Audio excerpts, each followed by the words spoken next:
नमस्कार, मैं हूं संजय यादव। अभी तक जो है वार्ड नंबर 1 से लेकर वार्ड नंबर 20 तक के नतीजे आ चुके हैं नीमच नगरीय निकाय के। यहां पर अच्छा कशमकश भरा माहौल है। 21 से लेकर 40 तक की काउंटिंग शुरू हो चुकी है, लेकिन अभी तक के अगर अपन परिणामों की बात करें तो 11 सीट कांग्रेस को मिली है, 11 सीट कांग्रेस को मिली है, 7 सीट भाजपा को मिली है और 2 निर्दलीय को मिली है। कहीं ना कहीं जो एक बड़ा आकलन और जो बड़ा दावा करे जा रहे थे कि 30 से ऊपर जो है भाजपा जाएगी, वो आकलन थोड़ा सा कम दिखाई दे रहा है। इस मुद्दे पर हमारे साथ बात करने के लिए हैं वरिष्ठ पत्रकार मुकेश सारिया जी। मुकेश जी, ये जो आया है सीट निकल के इस तरह से 11 सीट कांग्रेस ले गई है, अचानक से बड़ा परिवर्तन। और सबसे बड़ी बात ये है कि ये जो वार्ड हैं, ये एक्चुअल में भाजपा के दिग्गज नेताओं के रहवासी वार्ड हैं।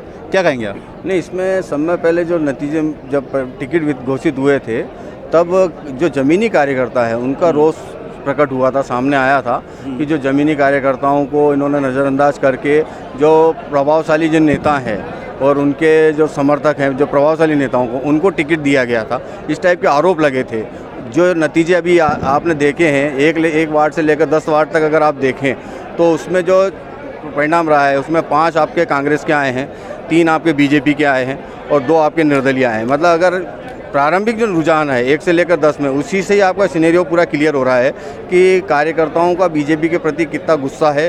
जिन्होंने इसमें मैं सर 2 मिनट एक चीज़ को टकूँगा। एक बड़ा मतलब अंतर आया देखने को मिला है। 1 से 10 के अंदर रहवासी वार्ड है महेंद्र भटनागर, भाजपा के दिग्गज बड़े नेता हैं, और विधायक दिलीप सिंह परिहार फिर भी हार गए। नीमच सिटी को बीजेपी का गढ़ माना जाता है। अगर आप देखें तो 1 से लेकर 6 तक का जो वार्ड हैं, वो उसमें बीजेपी बाहुल्य रहता है। वहाँ पे विधायक दिलीप सिंह परिहार का भी वार्ड है, उसमें महेंद्र भटनागर का वार्ड है। वहाँ पे अगर देखा जाए तो नीमच का राजनीतिक अगर पूरा सिनेरियो तैयार होता है बीजेपी का, तो वो नीमच सीटें से तैयार होता है। और जिस प्रकार का माहौल रहा है, मतलब बताते हैं कि ward number 4 BJP Dilip Singh Parihar ji का वार्ड है, वहाँ से भी बीजेपी हार गई है।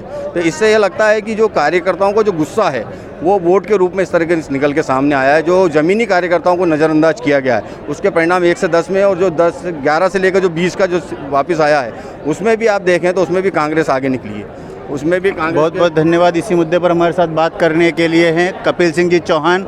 वार्ड का जो सिनेरियो आया है, 11 जो है अपने पार्षद आ रहे हैं, वो अपने 11 पार्षद कांग्रेस के, 7 जो है भाजपा के और 2 निर्दलीय। और सबसे बड़ी चीज़, अभी मुकेश जी से भी हमारी यही चर्चा चल रही थी कि जो भाजपा बाहुल्य वार्ड जो हैं, महेंद्र भटनागर का वार्ड नंबर 3 के प्रभारी भी रहे वो, और वो हार गया। वार्ड नंबर 4 जो विधायक दिलीप सिंह परिहार जी का वार्ड है, फिर भी हार गए। क्या कहेंगे, क्या इनका जो ओवर कॉन्फिडेंस था या क्या था? वार्ड नंबर 3 की जैसे अपन बात करें तो रामचंद्र धनगर का बिल्कुल सॉलिड था, उसको टिकट देना ही चाहिए था। निश्चित रूप से सबसे बड़ी जो है विरोधाभास की स्थिति आई थी, वो वार्ड नंबर 3 से ही आई थी। और उसके बाद हम देखते गए कि आप ये भी देखिए, जैसे अपन नीमच की बात कर रहे हैं, हम सांसद जी का वार्ड जैसे मंदसौर में हारने की जो सूचना आई है कि उनके ही वार्ड से भारतीय जनता पार्टी को काफ़ी नुकसान हुआ है। ऐसी स्थिति में ये पूरा जो समीकरण था, ये फॉर्म वापसी के पहले तक जो है इनको संभाल लेना था, जो वो संभाल नहीं पाए। ऐसा नहीं होता है, जब भी चुनाव आते हैं अक्सर सभी की लोग मंशा होती है, और चूंकि नगरपालिका के चुनाव है तो ज़्यादा लोगों के मन में ये रहता है कि हम छोटे कार्यकर्ताओं को जो है अवसर मिलेगा। तो ऐसी स्थिति में सबके मन में अपेक्षाएं तो थी, और वो हर चुनाव में रहती भी है। लेकिन अपेक्षाओं के साथ साथ जब आपको डैमेज कंट्रोल करना चाहिए था, आप सही वक्त पर वो डैमेज कंट्रोल कर नहीं पाए। वहीं से कांग्रेस इन चुनावों में एक तरह से बढ़त ले चुकी थी कि भारतीय जनता पार्टी जो है वो बैकफुट पे थी, क्योंकि उसके जो विरोधी थे वो ज़्यादा थे। आप ये देखिए कि 12 लोगों को भारतीय जनता पार्टी ने पार्टी से निष्कासित किया है प्राथमिक सदस्यता से। इसका मतलब भारतीय जनता पार्टी ने ये स्वीकार 8 दिन बाद किया कि हमारे 12 लोग बागी चुनाव लड़ रहे हैं। एक बात ये होती है। दूसरे, भारतीय जनता पार्टी से चुनाव लड़ने की अपेक्षा रख के टिकट मांगने वाले 5 से 6 लोग ऐसे थे जिन्होंने टिकट मांगा था, जो सदस्य रेगुलर सदस्य नहीं थे, लेकिन 5 से 6 लोग ऐसे थे जो ये चाहते थे कि हमें भाजपा से टिकट मिलना चाहिए। यानी उनका कहीं ना कहीं जो जनाधार है वो भारतीय जनता पार्टी का ही था, थोड़ा बहुत जो भी। तो ऐसे 18 लोग चुनाव लड़े हैं जिनको संभालना था और संभाल नहीं पाए। देखिए, दूसरी बात, आप और हम भी समझ रहे थे, पत्रकार लोग भी ये समझ रहे थे कि जैसे रामचंद्र धनगर है या राजेश लालवानी अगर राजेश कॉलोनी से हैं, तो इन लोगों को वाकई एडजस्ट। तो आपकी अपीली समिति ने कोई एक भी निराकरण किया होता तो मानते कि आपने कोई प्रजातांत्रिक प्रक्रिया का पालन किया। ये भी इन कार्यकर्ताओं का एक गुस्सा फूट के आया था कि महेंद्र भटनागर, दिलीप परिहार और जिलाध्यक्ष सिर्फ अपनी चला रहे हैं। उनका कहना था कि हमने जो कर दिया वो अंतिम निर्णय है। क्या ये जो निर्णय है अभी ये जनता ने बता दिया उनको कि निर्णय गलत था? निश्चित रूप से जनता ने बिल्कुल ये बता दिया है। आप जब वृंदावन होटल में भी जो इनकी मीटिंग हुई थी, उस दौरान भी जब मीडिया भी चर्चा करना था, मीडिया से भी कोई चर्चा करना नहीं चाह रहे थे, एक खेमों में बढ़ गई थी। और यहाँ ही नहीं, सिर्फ नीमच की बात नहीं, जिले में, पूरे जिले में खेमे में बढ़ गई थी भारतीय जनता पार्टी, जिसका हमको कहीं ना कहीं जिला पंचायत और इनमें खामियाजा भुगतना पड़ रहा है इन लोगों को।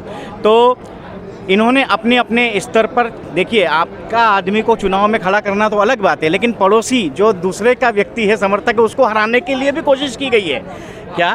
तो ये जो बात है, ये निश्चित रूप से जो आप पिछले 5 साल पहले जो कांग्रेस का कांग्रेसीकरण जो बोला जाता था राजनीति का है, वो भारतीय जनता पार्टी में अब वो राजनीतिकरण शुरू हो चुका है। और चूँकि और ये सत्ता के साइड इफ़ेक्ट्स हैं, जब लगातार कोई पार्टी सत्ता में रहती है तो ऐसी ही चीज़ें पैदा होती है और उसमें लीडरशिप की बहुत ज़रूरत होती है। और ये सारी जो जिम्मेदारी है, देखिए ठीकरा कैसे फोड़ा गया, जब टिकट दिया गया तो कुछ लोगों ने ये चलाया कि भाई साहब जो है विधायकों की चली और विधायक अपने अपने टिकट ले आए हैं। आज ये जब गड़बड़ हो रही है तो अब इन विधायकों को सामना करना चाहिए उन बातों का कि हाँ, हमने हमारी मर्जी से टिकट दिलवाया था। इसलिए कैप्टनशिप होती है। मैं हमेशा कहता हूँ, यदि आप कैप्टन हैं तो लोगों की नाराजगी की चिंता बंद कर दी। पनिशमेंट मिलना चाहिए फिर कैप्टनों को। पनिशमेंट आज मिल रहा है, इन सबको मिल रहा है। नहीं, पार्टी की तरफ से पनिशमेंट मिलना चाहिए।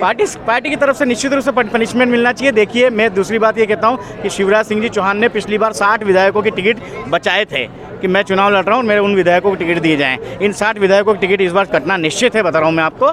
बड़ी बात है। वरिष्ठ पत्रकार कपिल सिंह जी का कहना है कि ये केवल और केवल इनकी मनमर्जी चलाई है और ये जो 60 विधायक हैं, ये अब इन लोगों के जिनकी नहीं चली है वो इनके टिकट कटना चाहिए। और वार्ड नंबर 1 से लेकर 20 तक की जो हार हुई है, उसमें कहीं ना कहीं कहा जा सकता है कि पार्टी में जो अपने आप को धुरंधर समझते हैं, महेंद्र जी भटनागर, दिलीप सिंह परिहार, ये उनकी हार है और नैतिकता के तौर पर उनको इनकी हार लेना चाहिए। बने रहिए अपना नीमच के साथ।